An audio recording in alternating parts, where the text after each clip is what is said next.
Hi there. My name is Stephen Barry. You may be coming from my previous two videos, the first ones, which you should probably watch first, unless you want to embark on the entire video series here. These videos will detail and document how I ended up here, how I ended up homeless. And I am redoing this first video. I've already done it, but it was too long. Hoping that I can just shorten this first video up. However, as you can see, if you're watching this, you've probably seen the succession of videos. I have a lot of them, many more than I expected to have.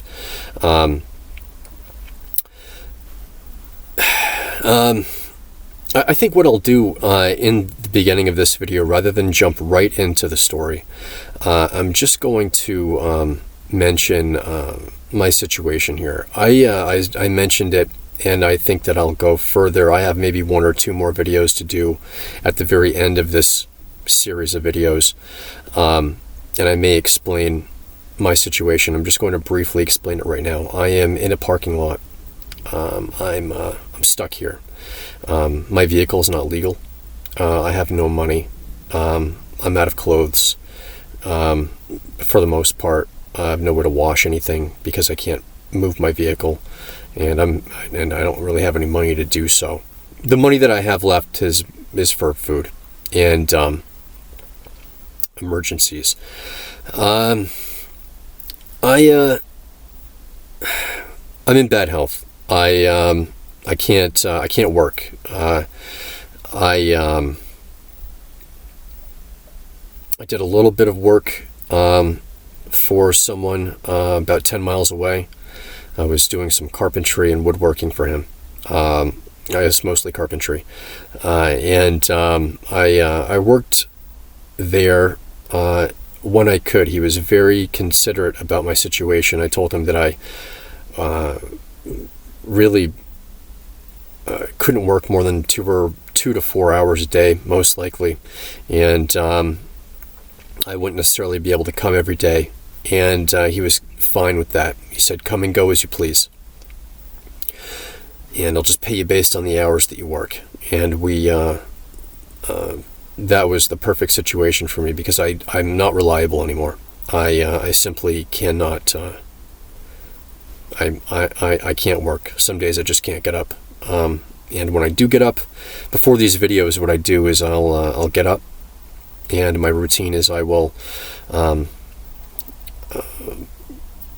go to one of the two restrooms. There are two private restrooms, one in each of the stores that are located in this parking lot, and I'll brush my teeth, I'll wash my face, and try to do a little, bird bath. It's what I do every morning, and definitely if I'm going to make a video. I've made quite a few videos, I think more than 30 over the course of just about 60 days. I've been trying to get them out very quickly. I want to get this process done. I want to get it over with. I've been meaning to do this for a long time. I've been in this parking lot for almost 1.5 years, and the primary objective here was to get these videos out, to get this story out. I don't want to do this. I don't want to be doing this. I have to. I feel like I can't accept the alternative, which is to have other people tell my story. So, I'm going to summarize how the first video went. It was too long-winded, and I think I got a little better as I progressed in my videos. I think I got a little more concise, and got over to a point, I got over the apprehensive, the anxiety that I was feeling. I still feel anxious before doing these videos. I'm a very private person, and I don't want to. I desperately do not want to be putting information like this out, but I don't have a choice. So What I'm going to do is start very early in my life, and I will end this video where the second video picks up. When I was younger, I grew up until I was about 5 years old. Until I was 5 years old, in the country, and it was a nice experience. I didn't have many friends. I didn't have friends nearby. I probably had 4 or 5 friends that, little, kids, because we were so sparsely populated. It was a nice place to grow up. I had to rely on my imagination a lot to keep me occupied, and I was in nature a lot, and I enjoyed it. And it was all I knew, and I had no desire for anything else. And I think that it was a really healthy way for a child to grow up, and I was happy. My father worked in the a ways away, 20 minutes or so away, in Lewiston.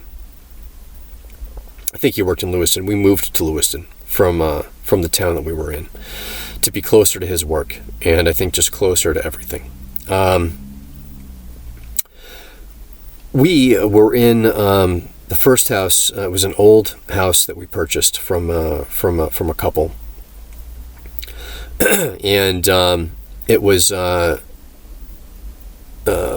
very different experience. There were, we now had neighbors on either side of us. We were on a major street, and my school, my elementary school, I began first grade there, was right down the street.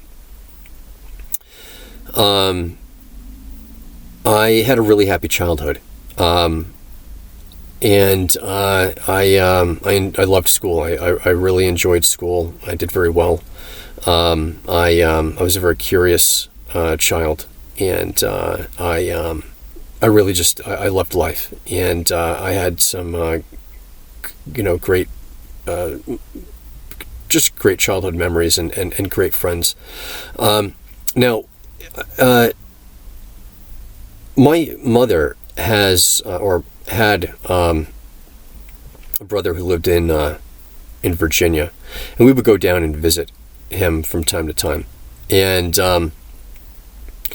I was probably 7 or so at the time, and we drove out there. I think we drove. And on that particular visit, we went to an amusement park called King's Dominion, and we were. I ended up being forced to go on a roller coaster. I really didn't want to go on this roller coaster. I had, I think, been on roller coasters, and I'd been to amusement parks, and I had no problem with it. They were fun to me. But for whatever reason, I think the reason was this roller coaster was it was a really big roller coaster, much bigger than I think I'd ever been on. It just scared me. I was frightened by it. I really didn't want to go on it. I protested, and I ended up having to go on it. My parents were in line along with, I think, a couple other extended family members. I don't really know who all was in the line. I think I remember my cousin being in line. That doesn't really matter, but I ended up having to go on this roller coaster, and on that roller coaster, I was traumatized. I had a really awful experience, and I was absolutely terrified. And I don't remember anything more about that day after being on that roller coaster. I was sitting on that roller coaster beside my father, and I remember parts of the roller coaster being absolutely just crawling out of my skin, terrified. I don't remember anything else other than that. Before getting on that roller coaster and being on that roller coaster, I don't remember anything after that moment, except for later on that night. We were in a living room or spare bedroom. My parents and I think on a fold-out couch, which we were sleeping on. And I don't know if I had been awoken. I don't know if I woke up to this or if I was trying to fall asleep, but I got a terrible dizzy spell. And I had never experienced that before. It terrified me. Being dizzy before this never terrified me. Two reasons I was terrified was because I was dizzy for no reason. It seemed I wasn't moving. I had no reason to be dizzy. And being on that roll, after this point, I would realize that it was the roller coaster ride that had imprinted something on my mind. I think it was the combination of being terrified along with the forces that were exerted on my body, and being probably dizzy on the roller coaster and feeling those G-forces. Those forces on my body, along with being terrified, those two were now connected. And in the future, I would always be terrified of being dizzy. And this is pretty much where I left off on the first video, which is what I'm redoing right now. It was a lifelong battle, which I ended up doing a lot of work to get over, and it required a lot of effort on my part to work through it, and I go into this later in the videos, but this would be the beginning of a very long battle with this, to a point where in my adulthood I had a very firm grasp of it, and it was part of my life, but it was no longer something that controlled me, and I had managed to deal with it and overcome this, and the residual effects of it I was able to manage. And but I'm going to leave this video here. In the next video, I think I leave off. In the next video, I think I pick up at that point after I've woken up, or from being in bed there with my parents and being very, very dizzy and very frightened. So I'll end this video, and I hope that you watch this. There are so many videos, and I apologize for the length of this series. I never expected it to be this long.